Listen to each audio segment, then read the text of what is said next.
Assalamu alaykum. İngiliz dilini öwrenmek isleýänler, öwrenip ýörenler.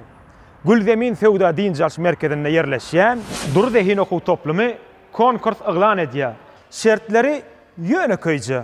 Şu ýerik gelip maýyň 3-ünden konkursumyza ýazylmaly. Muğda okuw size garaşýar.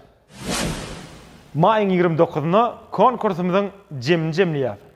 Şoň size görkezjek şowumyz diýsen gyzykly, diýsen täsirli, diýsen şowhunly siziň üçin.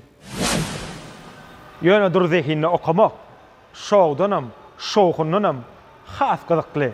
Ýitirjek zadyňyz ýok, gazanjak zadyňyz tutuş durmuşyňyzy özgördi. Konkursa gatnaş, orun ut, İngiliz dilini öwren mugut.